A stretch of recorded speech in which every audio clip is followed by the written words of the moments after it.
Imagine a smooth-talking salesman strolling into your grandma's home, offering her what seems like an amazing deal: free life insurance. All she has to do is sign an application, and she'll get premium-free coverage plus a few $1,000s in cash at the end of 2 years. Excited by the offer, your grandma signs up, thinking she's secured a fantastic deal. But what looks like a golden opportunity quickly turns into a twisted game of exploitation. The salesman manipulates the application to make it appear that your grandma has a much higher net worth.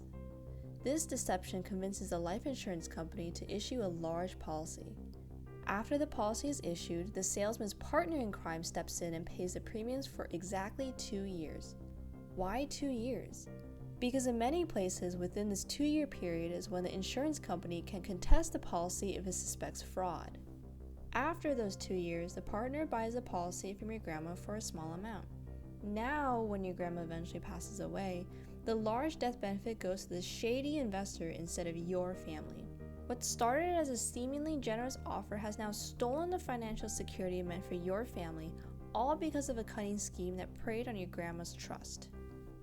And this is how to bet on a stranger's life through what's called a Stoli scheme, or stranger-owned life insurance scheme. To understand this better, think of a Stoli scheme like a timed treasure hunt, except the amount of treasure is based on how soon someone dies.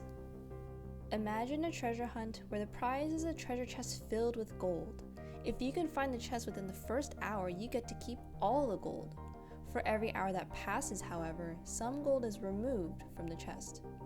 Similarly, in a Stoli scheme, the death benefit treasure is most valuable to the investor if your grandma dies soon after the contestability period, while the longer she lives, the less money the investor can take home. Normally, life insurance is meant to protect those who would suffer financially from the death of the insured, which is known as having insurable interest. For example, a spouse or a business partner has an insurable interest because they would be directly affected by the insured's death. In a Stoli scheme, however, the policy is bought by someone with no personal stake in the insured's, or in this case, your grandma's, well-being. Without this insurable interest, the policyholder profits more from your grandma dying as soon as possible, which turns the insurance policy into a grim wager on a stranger's life. So what is the loophole the investors take advantage of? The key point in the definition of having insurable interest is that it is only required at the beginning when the policy is first bought. Once the policy is issued, the requirement for insurable interest no longer applies. This means you can sell the policy to someone else without breaking any rules, as long as the sale happens after you've already bought the policy.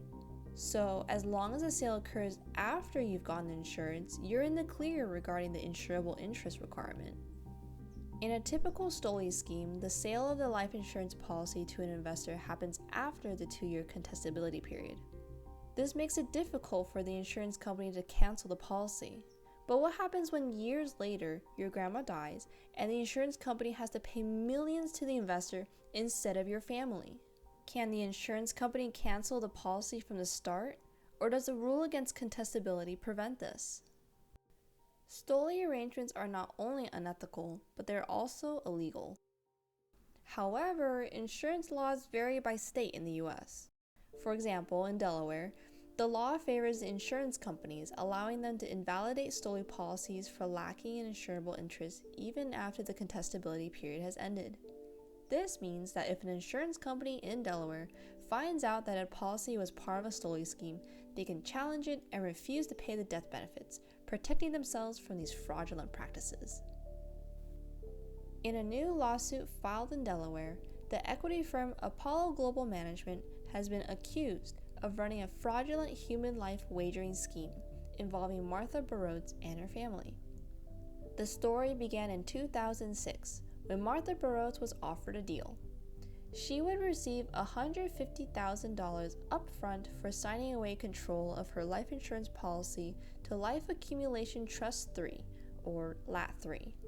LAT3 then took out a life insurance policy on Martha worth $5 million, paying all the premiums and naming itself as the sole beneficiary. Martha Barotz's son, Nathan, believes something fraudulent happened to his mom's life insurance.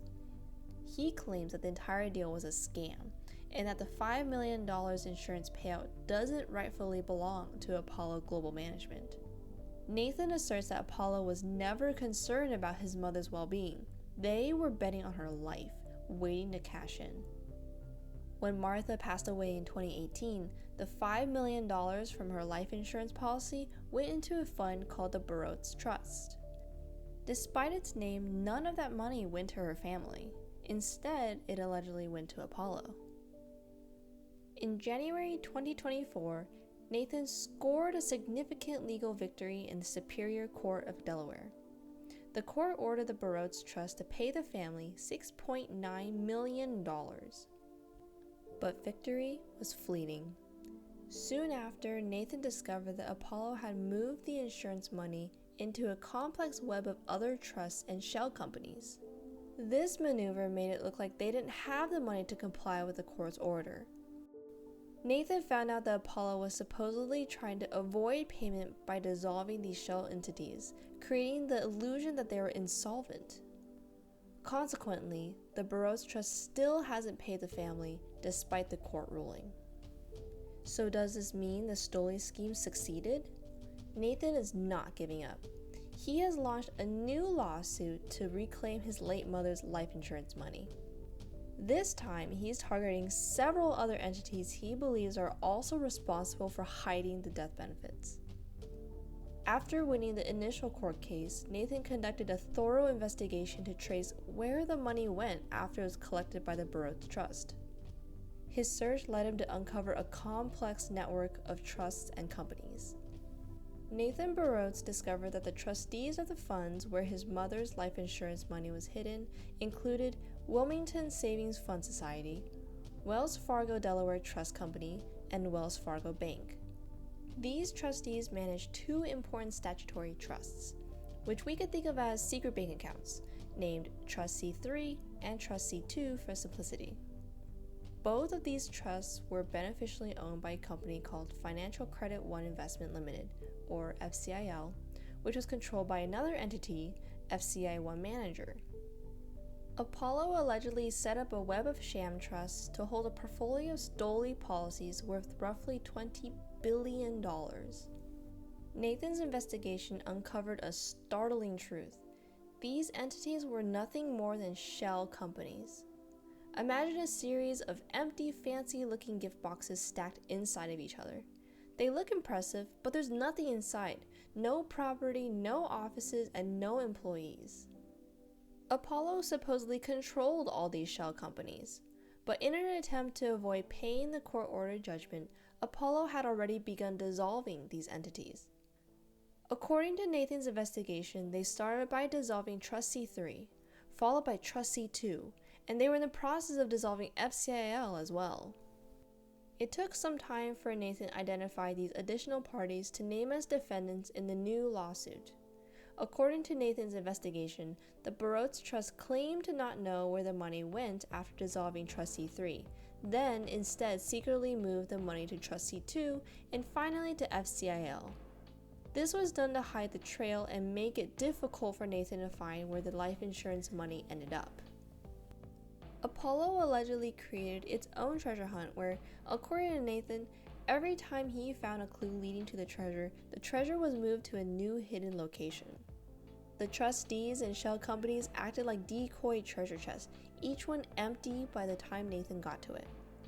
Just when Nathan thought he found the final chest, Apollo supposedly dissolved it, making the treasure vanish again. Nathan Barotz's lawsuit is now focused on proving that Apollo used these empty shell companies to hide the life insurance money and avoid paying what the court ordered. The tension is building, as Nathan tries to hold Apollo accountable and get back the money that rightfully belongs to his mother's estate. Will Nathan be able to expose Apollo's scheme and reclaim the money for his family, or will the corporate giant's tricky maneuvers win out? What do you think? Who will win this battle? Thanks for watching. If you enjoyed this video, hit that subscribe button. Your support helps us create more great content and keep our channel growing. See you next time.